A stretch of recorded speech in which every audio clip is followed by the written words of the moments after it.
노아 가족들과 동물들이 방주에 들어간 후 시작된 홍수는 40일간 계속됩니다. 온 땅에 물이 가득하게 됐고 땅 위에 움직이는 모든 생물들은 사라지게 되었습니다. 노아 이야기를 통해 우리가 분명히 알 수 있는 것은 하나님께서 얼마나 죄에 대해 엄중하신지입니다. 반면 인간은 죄를 얼마나 가볍게 여기는가 돌아봐야 할 것입니다.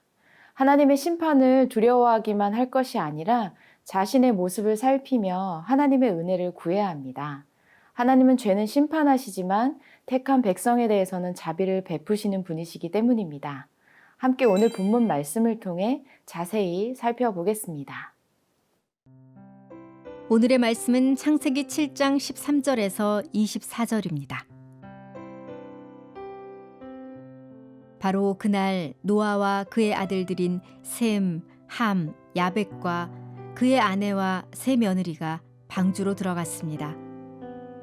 그들과 모든 짐승들이 그 종류대로, 모든 가축들이 그 종류대로, 땅에 기어다니는 모든 것들이 그 종류대로, 모든 새들, 곧 날개 달린 모든 것들이 그 종류대로 들어갔습니다.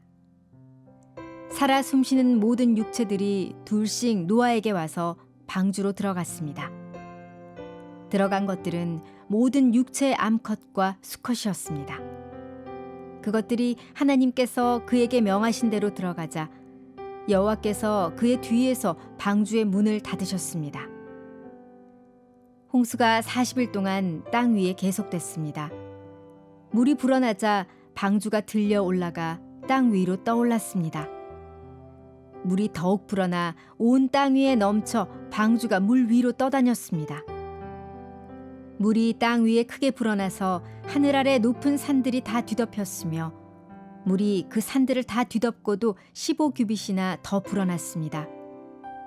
새와 가축과 들짐승과 땅 위에 기어다니던 것들 가운데 땅 위에 움직이던 모든 것과 모든 사람이 다 죽었습니다. 마른 땅에 있던 것들 가운데 코로 숨을 쉬며 살던 모든 것이 죽었습니다. 하나님께서 사람으로부터 짐승까지 기는 것으로부터 하늘의 새까지 지면에 있던 모든 존재를 쓸어버리셨습니다. 오직 노아와 방주에서 그와 함께 있던 사람들과 짐승들만 살아남았습니다. 물이 150일 동안 땅 위에 범람했습니다. 14절에서 15절의 말씀을 읽겠습니다. 그들과 모든 짐승들이 그 종류대로, 모든 가축들이 그 종류대로, 땅에 기어다니는 모든 것들이 그 종류대로, 모든 새들, 곧 날개 달린 모든 것들이 그 종류대로 들어갔습니다.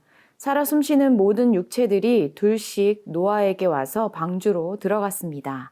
아멘. 여기에서 말하는 그들은 노아와 그의 아들 셈, 함, 야벳과 노아의 아내, 며느리들입니다. 어제 본문에서는 동물을 정결한 동물과 부정한 동물로 나누었었는데 여기서는 종류대로 암수 짝으로 빠진 동물이 없이 방주 안으로 모두 들어갑니다. 여러분, 서로 다른 종류의 동물들이 차례로 들어가는 모습을 상상해 보세요.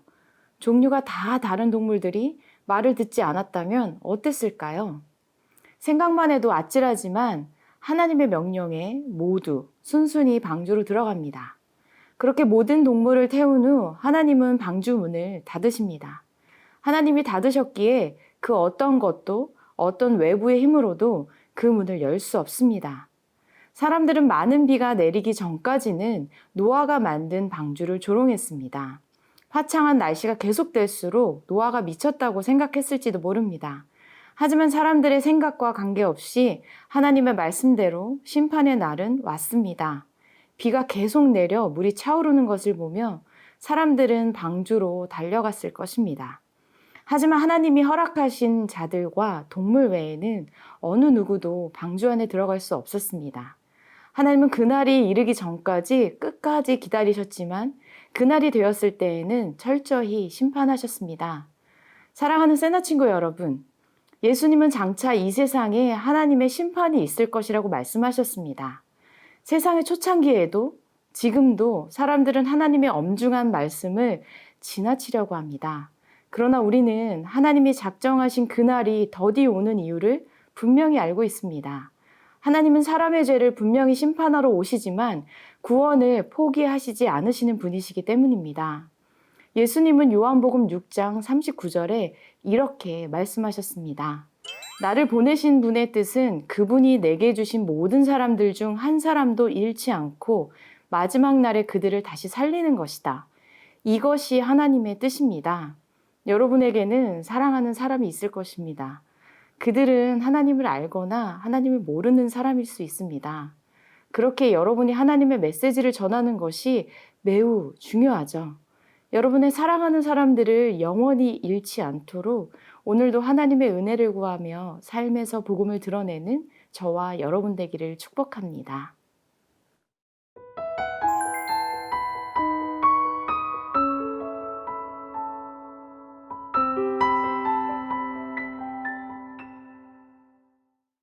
(17절의) 말씀을 읽겠습니다. 홍수가 40일 동안 땅 위에 계속됐습니다. 물이 불어나자 방주가 들려 올라가 땅 위로 떠올랐습니다. 아멘. 비의 양이 점점 늘어납니다. 물이 더욱 불어나서 온 땅 위에 넘쳐 방주가 물 위로 떠오릅니다. 물이 150일 동안 땅에 넘쳐서 방주가 정처 없이 떠다녔습니다. 높은 산들이 다 뒤덮였습니다. 산까지 다 잠긴 것은 생물이 살아갈 터전이 사라졌음을 의미합니다.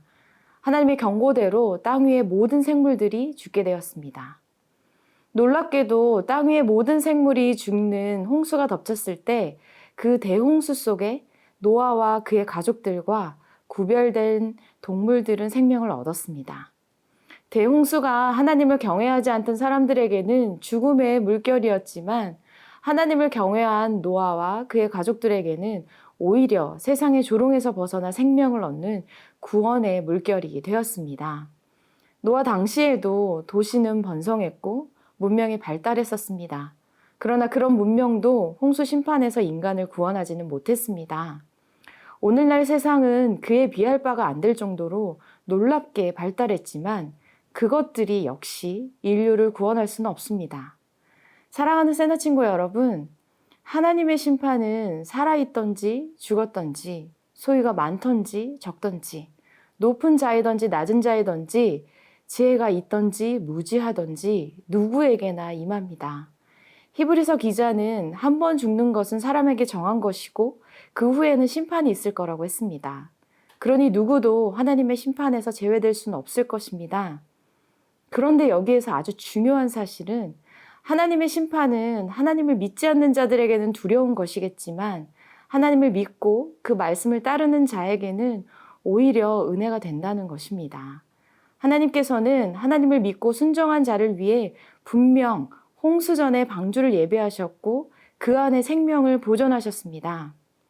그렇다면 여러분은 심판의 홍수에 쓸려가길 원하나요? 아니면 노아처럼 구원의 방주에 타기를 원하나요? 믿음의 선택으로 끝을 준비하는 저와 여러분 되기를 축복합니다. 사랑과 공의의 하나님, 죄는 미워하시나 주의 백성을 끝까지 구원하시기 원하시는 하나님, 우리가 주께 피하고 주의 보호로 인해 영원한 은혜를 누릴 수 있도록 주의 말씀으로 사랑으로 인도해 주세요. 예수님의 이름으로 기도합니다. 아멘.